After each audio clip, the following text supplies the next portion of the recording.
La Bible déclare, montre ton enfant la voie à suivre. Hein? Et la Bible déclare, enfants, obéissez à vos parents selon le Seigneur. Donc, le parent est censé montrer la voie, hein, à suivre à l'enfant selon le Seigneur. Amen. Quand on dit selon le Seigneur, ça veut dire que le Seigneur a un plan, hein, ou un projet ou une vision pour cet enfant. Donc, ne viens pas montrer la voie à l'enfant selon toi. Non. C'est pas parce que tu es automatiquement prophète ou tu as reçu le mandat là que tu vas montrer la voie prophétique à ton enfant. Alléluia. Non. Parce que tu peux montrer la voie prophétique à ton enfant et, amen, et ton enfant ne reçoit pas le réveil prophétique. Beaucoup de parents, que ce soit des parents spirituels, que ce soit des parents biologiques, ils ont voulu montrer la voie, hein, prophétique à leurs enfants. Mais ils ont connu à 50%, à 40%, à 30% l'échec. Amen. Pourquoi? Parce que ce n'était pas leurs enfants à qui ils montraient la dimension prophétique, la voie prophétique. Amen. Ce n'était pas le mandat de Dieu pour eux. Ce n'était pas l'appel de Dieu pour eux. Alléluia. Donc, ce n'est pas tous tes enfants qui seront prophétiques. C'est la raison pour laquelle ce n'est pas tous tes enfants qui vont répondre ou bien ils vont pouvoir porter le mandat du réveil prophétique pour pouvoir opérer, hein, autant du réveil prophétique que toi tu aurais préparé. Il faut connaître qui sont ces enfants autour de toi. Amen. Par exemple, hein, Rebecca, elle est très sage. Lorsque deux enfants sont dans ses entrailles, elle va partir pleurer et Dieu lui dit que ce n'est pas deux enfants, c'est deux nations. Amen. Bon, prenons le cadre de deux enfants. Alléluia. Deux enfants. Et puis directement, Dieu lui dit que l'un sera assujetti par l'autre. En d'autres termes, le petit frère sera assujetti le grand frère. Le grand frère sera assujetti, hein, par son petit frère. Et directement, on va voir Rebecca qui va revenir. Elle va garder la pensée là. Elle va garder la pensée là. Elle n'a jamais partagé la pensée là. Sinon, Isaac ne pouvait pas chercher à commettre cette erreur. Isaac ne cherchant pas à entrer profondément dans la dimension prophétique. Parce qu'il faut comprendre que parmi Abraham, Isaac et Jacob, le plus spirituel et le plus naturel, c'est bel et bien Jacob. Les gens disent souvent que c'est Isaac, c'est pas Isaac. Tu vois, parce que Isaac méditait. Amen. Isaac avait la dimension de la méditation. Amen. Et la possession spirituelle. Mais il n'avait pas la dimension des rencontres spirituelles comme Jacob. Amen.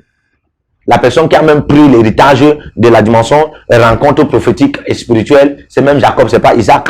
Alléluia. Parce qu'on compte les rencontres prophétiques, Isaac en a eu. Isaac, lui, il a la dimension prophétique de méditation pour être un opérateur économique hors pair et international, intercontinental. Mais Jacob, lui, frère, il est dans l'économie, il est dans la spiritualité. Alléluia. Et il est profondément dans la spiritualité à cause des rencontres. Donc, Jacob, quand il commence à vouloir préparer, hein, le réveil prophétique pour ses enfants, il étudie. Mais Isaac, à son temps, il n'étudie pas. Il veut seulement donner l'héritage prophétique là à Esau. Alors que c'est une erreur qu'il est en train de commettre dans l'esprit. Parce que Esau travaille beaucoup. Frère, c'est pas parce que l'enfant là t'est beaucoup soumis. C'est pas parce que l'enfant là t'est beaucoup humble, t'est beaucoup manifestant l'humilité. Ou bien l'enfant là te paye beaucoup les dîmes. L'enfant là amen, il est beaucoup auprès de toi. C'est lui qui est l'enfant que tu dois préparer pour le réveil prophétique. Non. Amen. Il y a les Jacob là, peut-être peuvent être paresseux. Ils sont toujours auprès de leur maman. Alléluia. La maman représente le vase d'intercession prophétique. Parfois, quand tu ne connais même pas qui est l'enfant qui doit être préparé pour le réveil prophétique, demande au vase d'intercession prophétique qui est sa maman. Alléluia. Je vais prier pour les uns et les autres.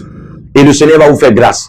Qu'à partir d'aujourd'hui, toutes les pièces qui doivent être rassemblées pour que tu commences à préparer le réveil prophétique pour tes enfants. Que ces pièces soient rassemblées à ta faveur. Dans ton ministère, dans ton église, dans ta communauté chrétienne. Au nom de Jésus. Et je déconnecte tous tes enfants qui étaient déjà connectés à des messages qui ne glorifient pas Dieu. À des messages qui sont contre la préparation prophétique que tu es en train d'émettre pour eux. Je les déconnecte et je les reconnecte à toi. Tous tes enfants qui étaient déjà déconnectés à toi, je les déconnecte là où ils ont connecté et je les reconnecte à toi. Je déclare au nom de Jésus que ton œuvre ne soit pas en vain. Que ton action d'investissement prophétique ne soit pas en vain. Au nom de Jésus, tous les efforts que tu fais pour préparer le réveil prophétique pour tes enfants, biologiques et spirituels, que ça ne soit point en vain. Au nom de Jésus, que Dieu te reconnaisse par cet impact.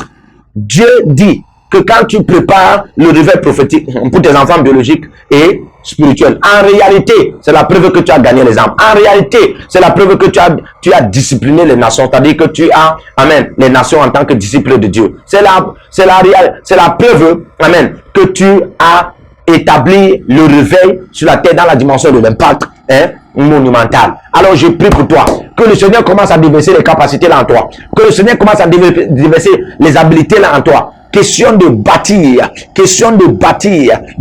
un monument du réveil dans la dimension prophétique. Une question de t'investir dans les enfants spirituels et biologiques que tu en as.